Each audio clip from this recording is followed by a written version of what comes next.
Esta semana se han disuelto las Cortes y se ha comenzado un interesante periodo que va a desembocar en las elecciones generales del próximo 20N. Ahora se habla de candidatos y de candidaturas. La socialista ya se conoce. Recuerden que en la candidatura por Madrid figuran nombres tan destacados como, por supuesto, el que encabeza la lista, que es Alfredo Pérez Rubalcaba, candidato socialista, pero también Elena Valenciano, Valeriano Gómez o Cristina Narbona. Entre los cuatro primeros, en esos primeros puestos también hemos encontrado a dos políticos, dos diputados nacionales muy vinculados con el sur de Madrid, en especial con Fuenlabrada, como son Manuel de la Rocha y Lucila Corral. Hoy hemos querido invitar a uno de ellos, a Manuel de la Rocha, que yo creo que es la primera vez que pasa por nuestros estudios.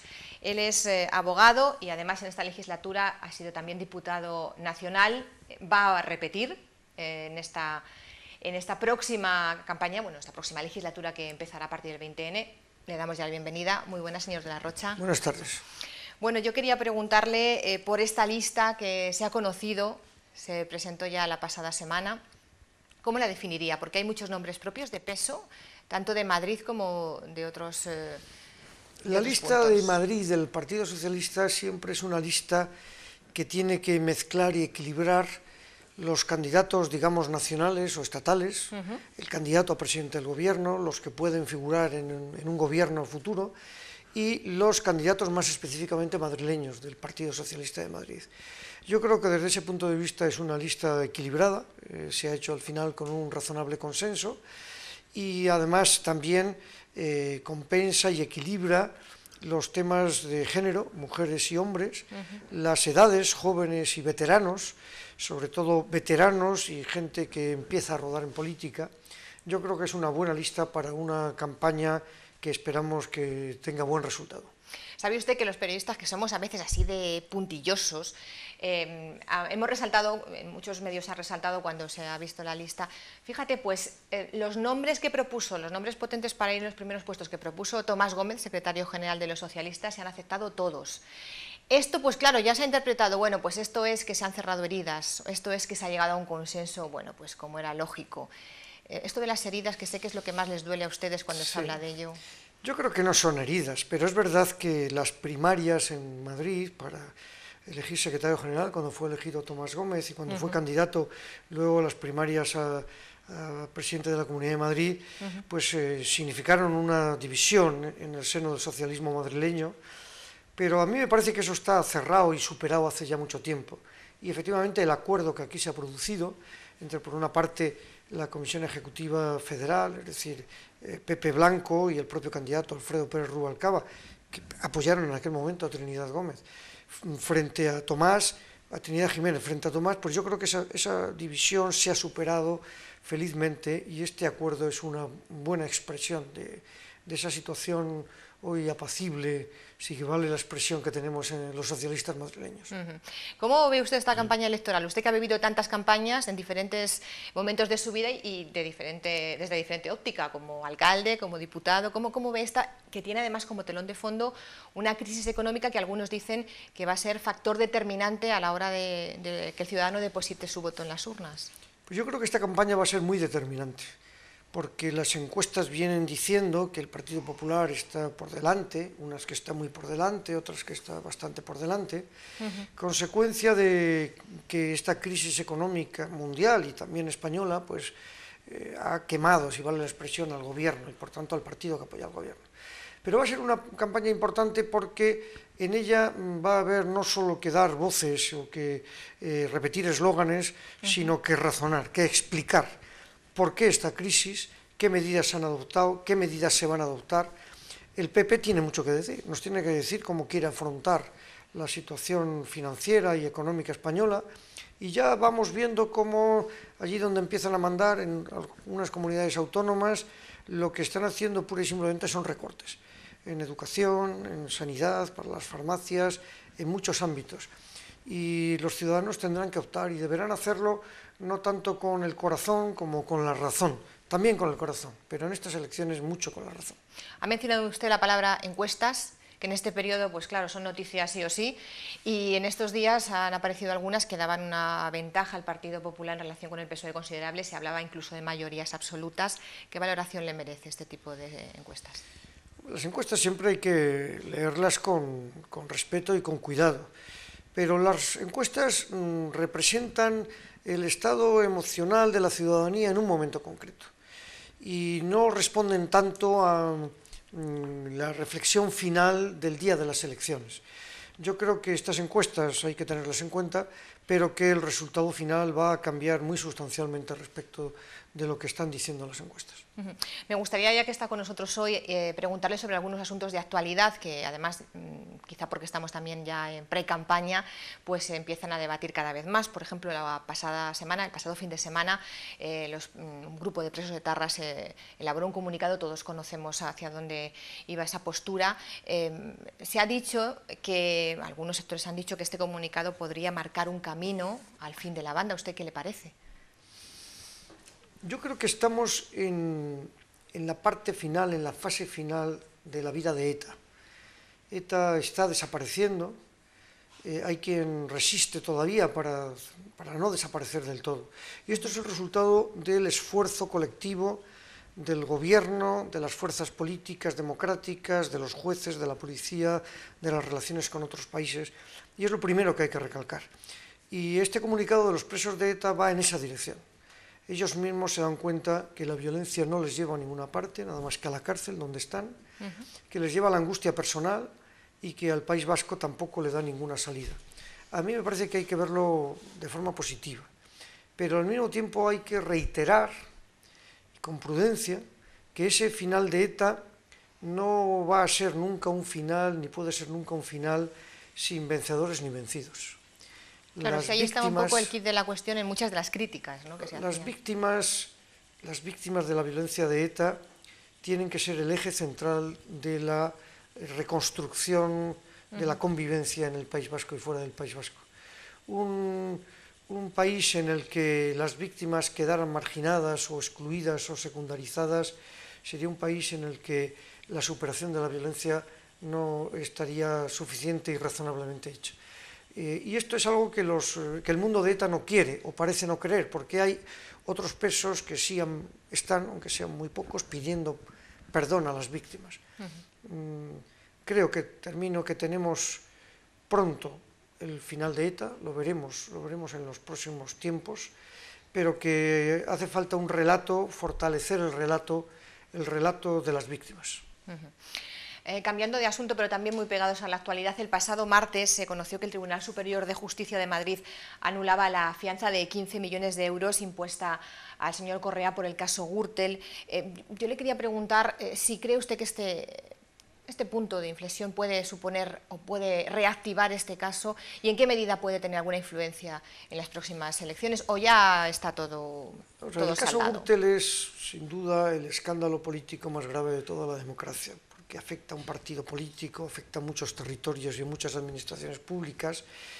Lo que ocurre en este país es que los votantes de derechas no se sienten interpelados por la corrupción de las fuerzas políticas de la derecha, mientras que los votantes de la izquierda pues, son mucho más sensibles a los problemas de corrupción. El caso Gürtel no ha terminado, el caso Gürtel tiene todavía recorrido judicial, hay que dejar que los jueces y los fiscales trabajen y lleguen a sus resultados, y ahora en la campaña electoral lo que hay que hacer es debatir con los ciudadanos, explicarles nuestros proyectos, debatir con el Partido Popular y que los ciudadanos el 20N voten, sabiendo que está ahí Gürtel, pero que voten, además de Gürtel, en función del futuro de nuestro país. Decía usted sensibilidad ante temas de corrupción, pero lo cierto es que, por desgracia, corrupción se ha visto en diferentes partidos, no solo en uno. Quiero decir que esa sensibilidad tiene que estar en todos los lados, ¿no? Debería estar en todos los lados, pero ni todas las fuerzas políticas actúan igual ante sus corruptos. Hay algunas que lo que hacen es que ponen a todos sus corruptos, imputados, procesados, los ponen en las listas electorales, los mantienen en los cargos institucionales, y hay otros partidos, como el Partido Socialista, que cuando surgen casos de corrupción los excluimos de manera radical e indiscutida. Yo creo que esto marca diferencias que los ciudadanos sabrán valorar.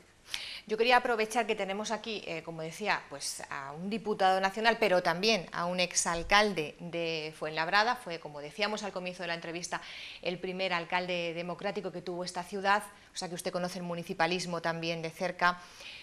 Ahora con las noticias que han surgido de Parla, ese dictamen del juez para embargar parte de los bienes del consistorio, cuando ocurre esto, ¿no da un poco de vértigo lo que puede pasar en los ayuntamientos?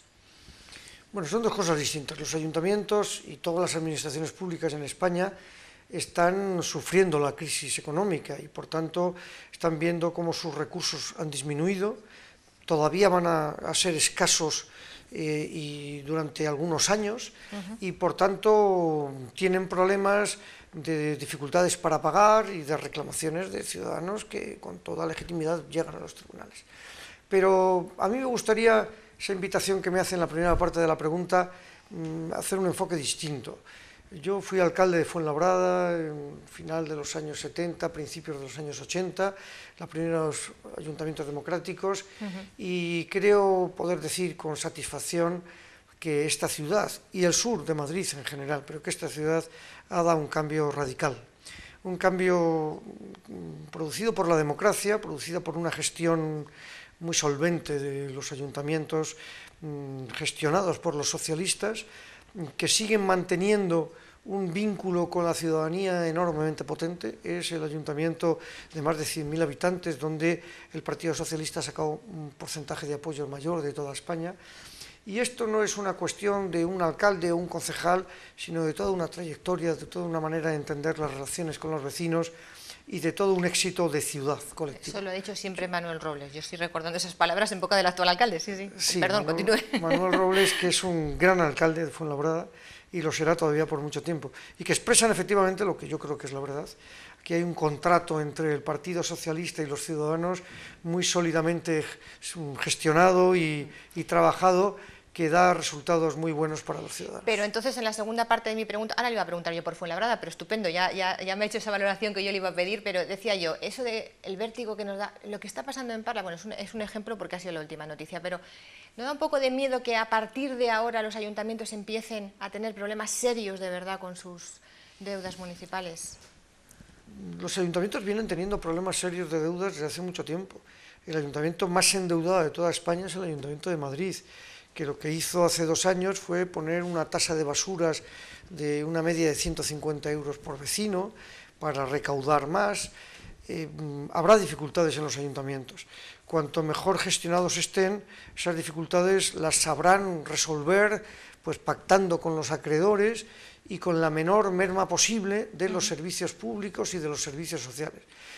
Quiero decir en este punto que Fuenlabrada tiene también una posición extraordinariamente meritoria en relación con otros ayuntamientos.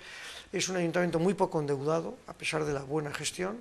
Es un ayuntamiento que no está retrasando pagos, que mantiene un nivel de cumplimiento de sus compromisos muy alto y que probablemente debe seguir siendo ejemplo para todos los ayuntamientos de España. La verdad es que en el sur de Madrid, yo creo que en la comunidad es uno de los ayuntamientos efectivamente con cuentas bastante saneadas, eso es cierto.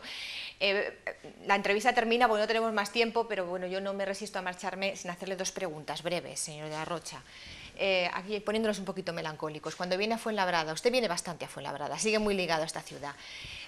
Claro, ha cambiado muchísimo, y de todo lo que ve, ¿qué es lo que más le gusta? Vengo mucho a Fuenlabrada, vengo con frecuencia a temas municipales o a temas sociales.